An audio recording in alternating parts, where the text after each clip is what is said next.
Halo semuanya, Assalamualaikum warahmatullahi wabarakatuh. Oke, kembali lagi bersama saya Willy di channel Bakaran Project. Apa kabar semuanya? Semoga sehat selalu ya.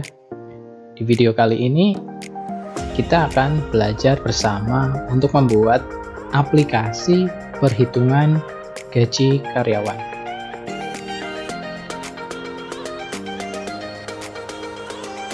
Sebelum membuat aplikasi perhitungan gaji karyawan, ada beberapa hal yang perlu kita analisa dulu. Oke, ini saya besarkan. Oke, pertama, untuk membuat gaji karyawan itu syarat, bukan syarat ya, ketentuannya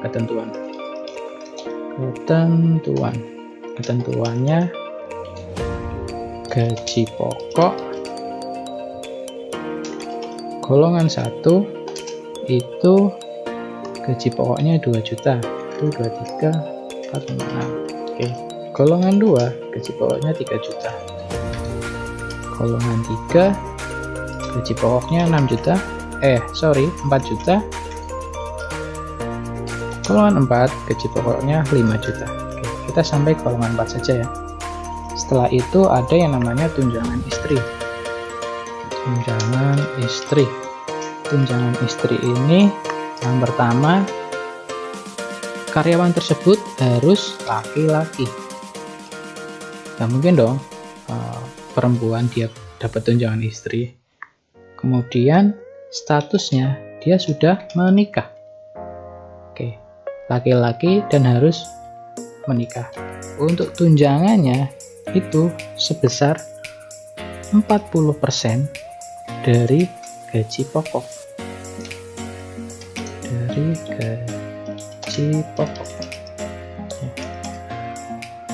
Kemudian ada tunjangan anak dengan ketentuan yang pertama, dia harus sudah menikah. Kemudian jumlah tunjangannya itu sebesar 20% dari gaji pokok. Lalu untuk tunjangan anak itu maksimal hanya 3, anak ketiga. Jadi anak keempat dan seterusnya itu tidak diberi tunjangan. Kemudian maksimal umur yang diberi tunjangan adalah 17 tahun. Nah, ketika anaknya itu sudah 17 tahun lebih, maka tidak diberi tunjangan. Oke. Kemudian yang terakhir ada total gaji. Total gaji itu ya gaji pokok ditambah tunjangan istri kalau ada, terus ditambah tunjangan anak.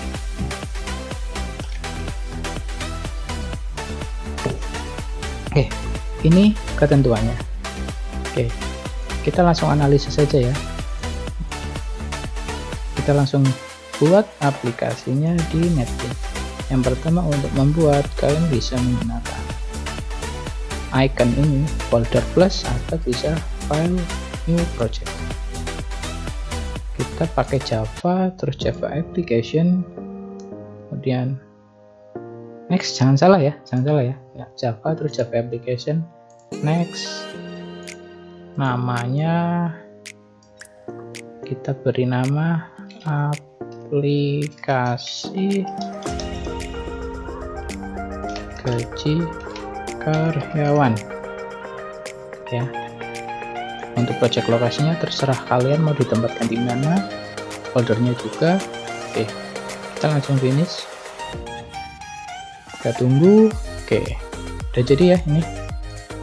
Untuk kelas utamanya aplikasi gaji karyawan. Karena kita menerapkan PBO atau pemrograman berorientasi objek, nah, jadi sebaiknya kita membuat kelas baru lagi untuk menghitung gaji.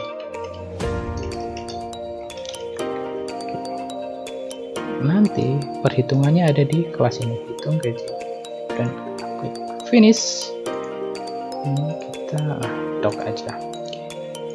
Oke, yang pertama kali dibuat adalah kita harus membuat beberapa properti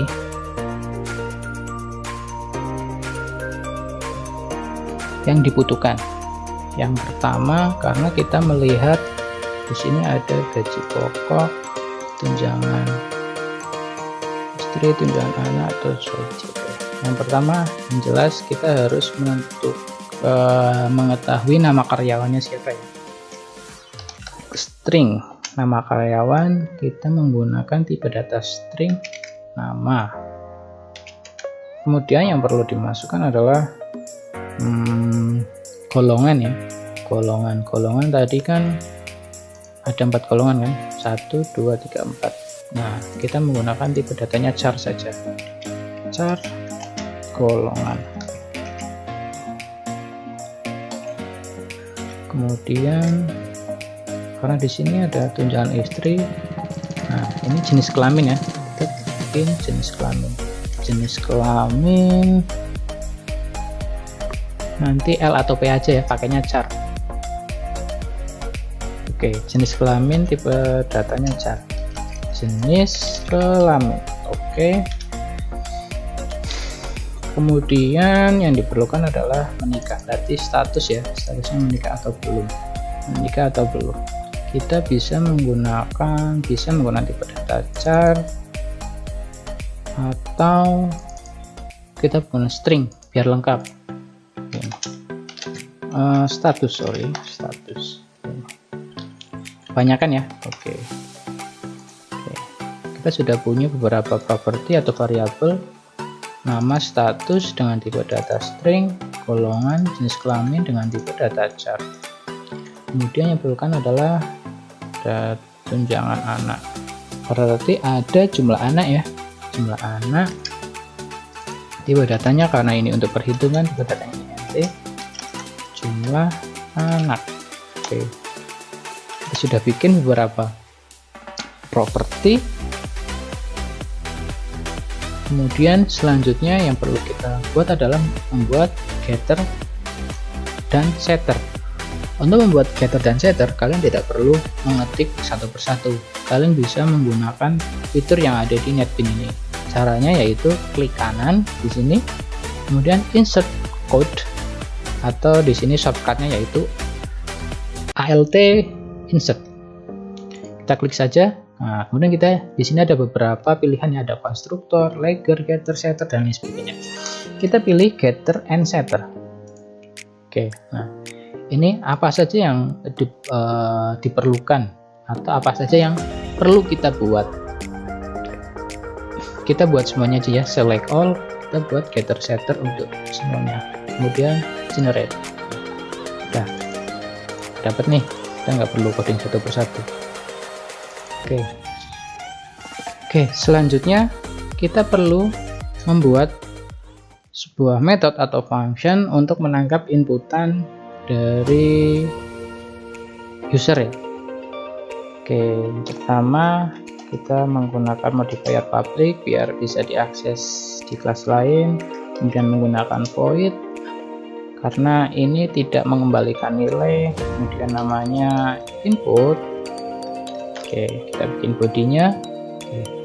Karena di sini fungsinya untuk menangkap inputan dari user, kita menggunakan kelas bawaan dari Java yaitu scanner. Kita bikin dulu objeknya, nama objeknya input, kemudian kita menggunakan continue untuk membuat objek baru, kemudian kita panggil konstruktor scanner system dot input. Oke. Di sini scanner nama kelasnya, ini nama objek yang kita buat, terserah kalian. Di sini saya menggunakan input, kemudian kata continue konstruktornya. Nah, ini parameternya sistem input. Oke. Di sini merah ya. Kenapa merah? Karena untuk menggunakan kelas ini kita perlu mengimportkan yang namanya Java Util Scanner. kita klik saja, kemudian add import. Klik 2 kali, oke, sudah tidak merah ya. Nah, kalau kalian lihat di atas, di sini ada import Java Util Scanner. Oke. Selanjutnya, yang perlu dimasukkan oleh user yaitu pertama nama karyawan ya. Kita masukkan menampilkan ke layar dulu sistem out println mana println. Oke, di sini masukkan nama karyawan. Oke, nah kita tangkap nih apanya dimasukkan sama user. Nah, terus kemudian apa yang dimasukkan oleh user kita set di nama, tapi kita tidak langsung ke sini, tapi menggunakan setter yang sudah kita buat tadi. Nah, jadi kita menggunakan set nama. Oke. Set nama, set nama, kemudian set nama ini kita isi dengan yang dimasukkan oleh user input dot, karena ini string kita bisa menggunakan next saja.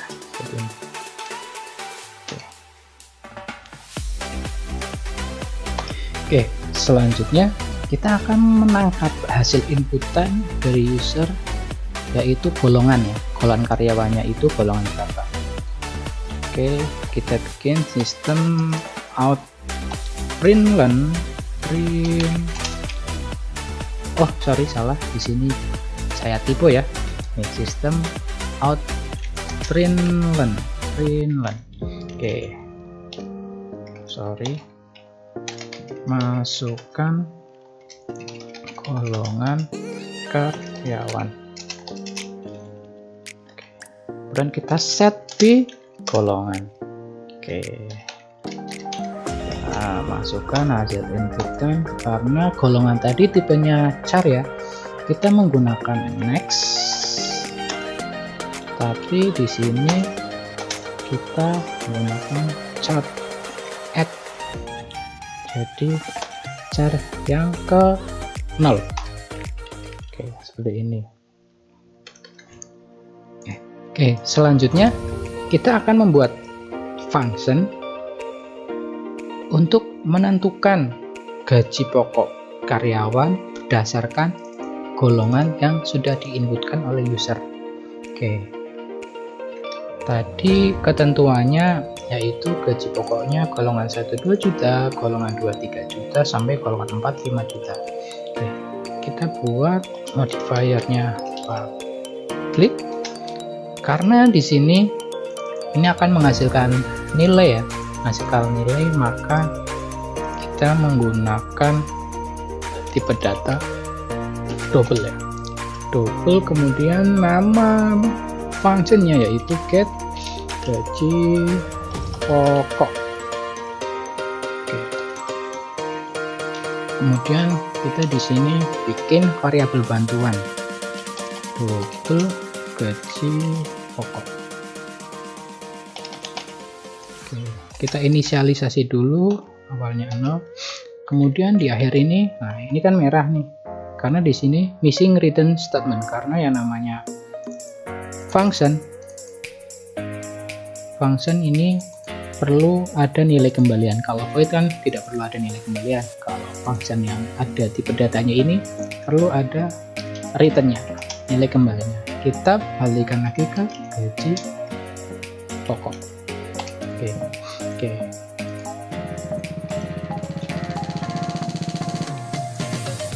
Selanjutnya untuk menentukan gaji pokok kita kan harus tahu dulu nih golongan karyawan berapa. Golongan karyawannya itu golongan karyawan berapa. Oke, sini kita menggunakan switch ya, kita dapatkan dulu get golongan kurung kurawal buka tutup, kemudian case nya. Nah, jadi ketika case 1 maka gaji pokoknya gaji pokoknya itu sama dengan tadi berapa? 2 juta ya. 2 juta itu 23456. Oke. Kemudian case 2, gaji pokoknya itu 3 juta. Itu 23456. Oke. Kemudian case 3,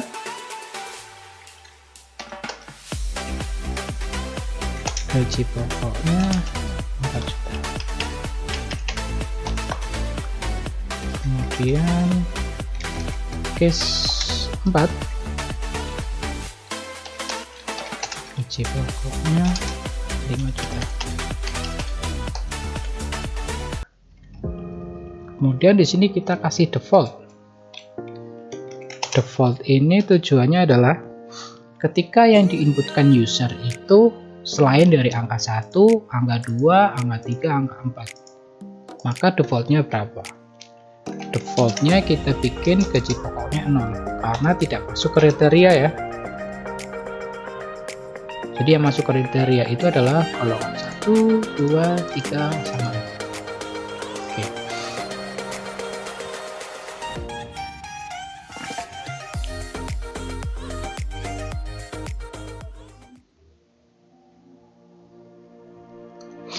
Oke, selanjutnya kita save dulu. Oke, kita save dulu, kemudian kita menuju ke ini, kelas utama, aplikasi gaji karyawan. Nah, di sini semua yang sudah kita buat ini kita tes dulu. Tesnya ya di sini, di kelas utamanya. Karena ini kelasnya berbeda ya, kita bikin objek dulu atau namanya instansiasi. Cara membuat instansiasi yang pertama, kita panggil dulu kelasnya yaitu hitung gaji. Kemudian kita bikin objeknya. Objeknya namanya terserah kita. Oke.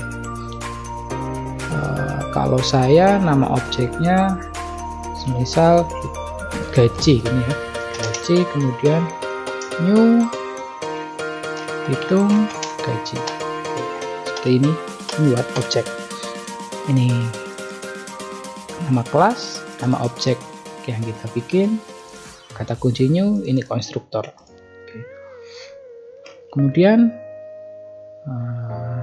kita panggil, kita cek dulu, kita panggil ini ya, input ini ya, untuk masukkan nama karyawan, kolom. Oke. Kita panggil dulu inputnya, yaitu yang pertama gaji dot input. Nah, dot input.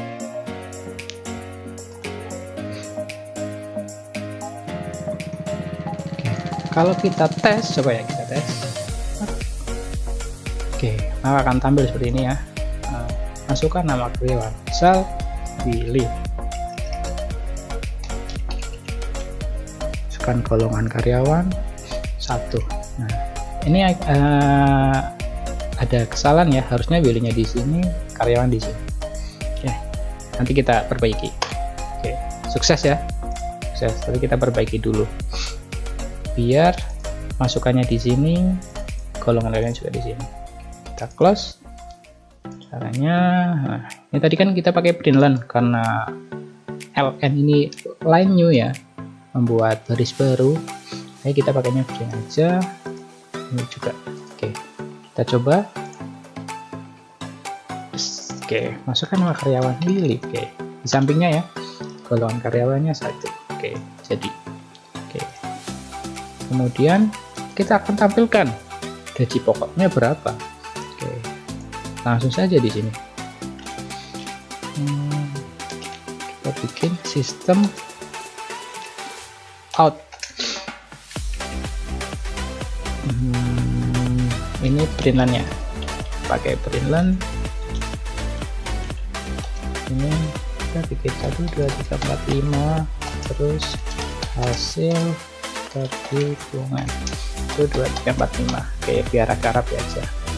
Kemudian sistem out println,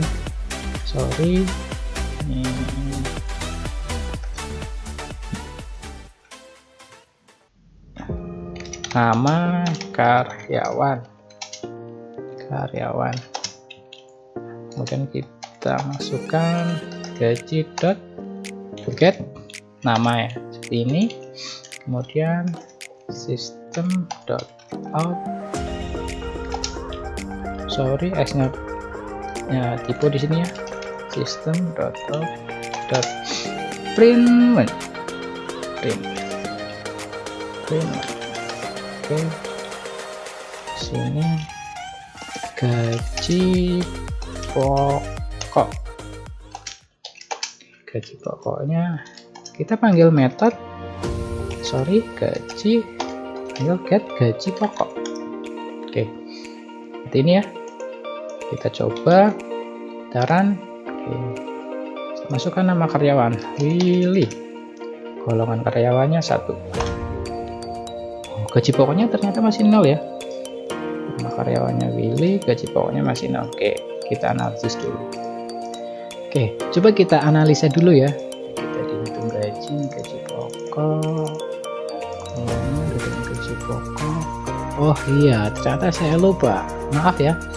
Jadi di sini kita perlu menambahkan kata kunci break agar ketika case 1 ini sudah memenuhi, maka dia akan stop di sini, akan break, stop otomatis. Jadi tidak langsung mengecek ke bawah. Sini kita juga tambahkan break. Di sini juga kita tambahkan break. Di case 4 juga kita tambahkan break. Di defaultnya juga kita tambahkan break. Oke, break ini ya fungsinya agar ketika case 1 ini memenuhi kondisi, maka akan stop di sini, tidak lanjut ke bawah. Oke, kita coba ya. Kita coba run. Oke, masukkan nama karyawan, pilih, kemudian kolon karyawan 1, maka akan tampil. Oke, benar ya. Nama karyawan Willy, gaji pokoknya 2 juta. Oke, kita coba lagi. Apabila kolom karyawannya 2. Oke, benar ya, 3 juta. Oke, kita tes sampai golongan keempat. Pilih golongannya 3, oke, 4 juta, benar ya. Oke. Kemudian namanya Willy, kemudian kolom karyawannya 4, oke, 5 juta.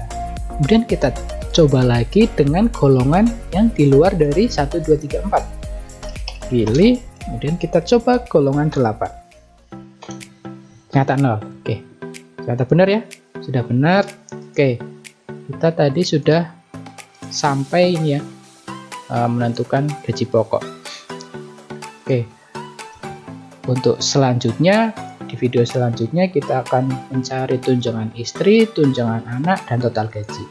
Oke, di video kali ini cukup sekian, tapi sebelum saya tutup kita review dulu apa saja yang sudah kita bikin. Oke, yang sudah kita bikin, yang pertama yaitu ada beberapa properti atau variabel, yaitu nama, status dengan tipe data string, golongan, jenis kelamin dengan tipe data char, jumlah anak dengan tipe data int, kemudian beberapa getter dan setter sesuai dengan propertinya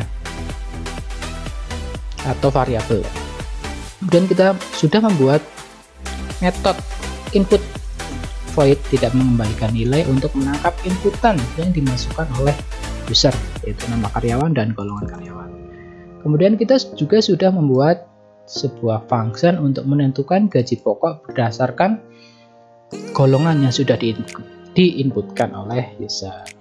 Oke, kemudian di kelas utama kita sudah melakukan inisialisasi, membuat objek, kemudian kita di sini manggil input. Di sini hasilnya ya, nama karyawan, di sini gaji.get nama untuk menampilkan nama karyawan, get nama ini mengambil dari sini ya, get nama, kemudian ini get gaji pokok mengambil dari yang sudah kita buat, get gaji pokok. Oke, mungkin cukup sekian untuk video kali ini. Silakan apabila kalian masih ada yang ingin ditanyakan saja di kolom komentar ya. Oke, dan jangan lupa klik tombol like, kemudian share juga ke teman-teman kalian, dan jangan lupa juga subscribe video-video dari Oke, mungkin cukup sekian dari saya. Terima kasih. Jangan lupa go on and make you move on. Oke, wassalamualaikum warahmatullahi wabarakatuh.